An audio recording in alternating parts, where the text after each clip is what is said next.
I remember I was once ready to go up on stage just like today, and my heart was really beating hard. My palms were sweaty, and I was wondering if I can ever breathe. I was about to go on stage for a play that I had worked really hard on. I was ready to perform, but I could not think of the last 5 months. All I could think of was that one moment of over and over thinking if this is going to work well. What I did not realize I did was I raised my right hand up, I crossed my fingers behind my back, and I wished for luck to really bestow upon me. I wished for that play to have been absolutely awesome. And it was. The play was brilliant. But what I didn't realize I was doing was I was counting on my very own ritual. Have you ever witnessed yourself have a ritual? Have you ever prepared for something that was really important for you? Have you ever gone in for, let's say, an interview and thought of the company? You would have prepared about the background of the company, about where you want to go, about what package you want. You would have done everything that you could have thought of in that very moment, also ensured that you've gotten a good night's sleep.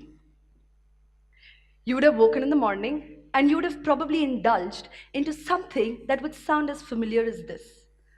Would you have probably tried sweet curd before you left your home? Or ensured that you don't leave your home when the clock strikes 12? Or even played the classic Phoebe buffet of taking some salt and putting it behind you? All of it hoping for you to bring in some luck, for you to overcome that heart beating really, really, really fast, for you to overcome that four-letter word called fear. Well, I know that each one of us often indulge into these rituals. The question is, what is the deeper meaning of these rituals? Have you ever thought, why do you indulge into these rituals? Is it to calm your nerves down? Is it to overcome the fear that you are feeling at that moment? Or is it to bring in some good luck? Most of us knowingly or mindlessly indulge into these rituals at some point or another. Most of us are scared at some point or another. The question is it okay to let fear overcome the situation and you? Or is it important to find a way to have overcome that fear?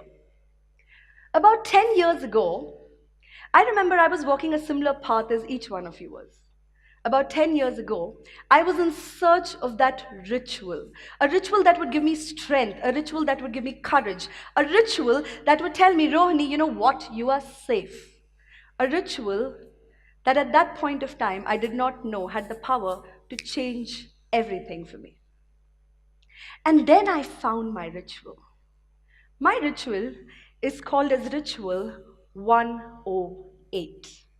Now, what is Ritual 108? 1st of August. It's the day that I was born.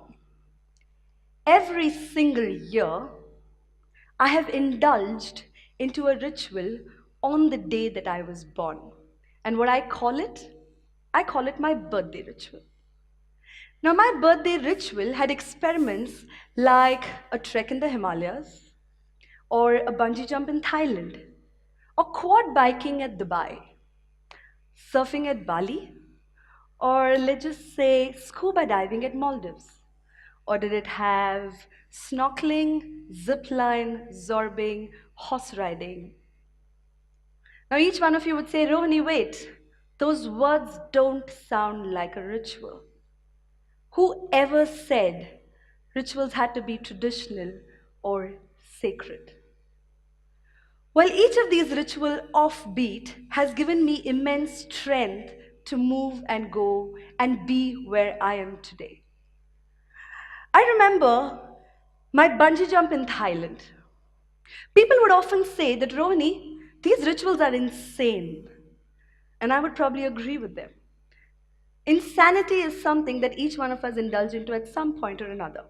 But well, I have been known to always try doing the impossible. But it did not sound that exciting When I stood there and I spoke to myself, you've got to be insane. You're standing 600 feet high, just about to take that jump. And I'm looking down and I'm saying, oh my God, what if the rope snapped? But Rohini, you've got to see this through. This is, after all, a ritual. That's me, by the way. I remember on the Himalayas, when I took every single step to reach 22,943 feet high. I remember the last few steps that would have put me on the top of the mountain. Those last few steps spoke to me. Rohini, you've got to be insane. Because what if I slipped? But you've got to see it through, because this is a ritual. I remember going to Maldives and diving deep, diving about 100 feet deep. And that 100 feet deep, I remember asking myself, what if I drown? But Rohini, you've got to see this through, because this is a ritual. I remember going to Bali and surfing, looking for the highest tide, and then using every ounce of my strength to beat that tide and balance on that surfboard. At that point of time, I was thinking, are you insane? But Rohini, you've got to see this through, because this is a ritual. I remember every single time that I have indulged in one of these rituals. I remember the sand acting as stormy during my quad biking. I remember the water acting as crazy during my surfing. I remember the horse being wilder than my appetite to ride it. I remember every single time that I decided to play one of my rituals. I asked myself, am I insane?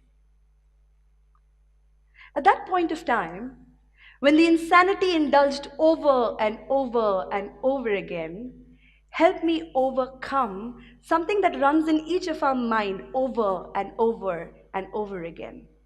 It helps each one of us eliminate fear. Fear that often told you that you couldn't, you wouldn't, you shouldn't. Why should you? What if you fail? What if you cannot move ahead? What if this is the end of it? What if? And that what if never lets each one of us move to the real destiny that each one of us are designed for. A fear that often spoke to me when I walked and whispered in my ear when I talked. But what I did not know at that point of time was the power of my ritual. What I did not know was that that one jump would on that day teach me what it is to be courageous. What I did not know at that point of time, that those last steps on the Himalaya would teach me persistence. What I did not know at that point of time, that surfing and that paragliding and that scuba dive would teach me strength. What I did not know, ladies and gentlemen, was the fact that every single time you play your ritual, the way I've been playing it for the last 10 years, will teach you how to beat fear. So if you are sitting here today, I'm going to ask you, what is that offbeat fear of yours?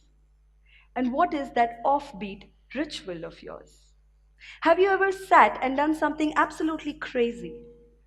Have you ever sat and had a conversation with yourself? Have you ever sat and understood the real power of your ritual? Have you ever thought, why is it that you cannot do what you are meant to do? Have you ever thought how beautiful your mind is designed to overcome every single instance when it has stopped you? Have you ever thought that is the same mind that holds fear also holds the strength to overpower your very fear? Have you ever thought of unleashing yourself? If you have, then let's start a ritual now. While I take this candle and place it in my hand, why don't you put your right hand out? Go on, put your right hand out. And when I light this flame, why don't each one of you imagine the flame lighting in your very hands?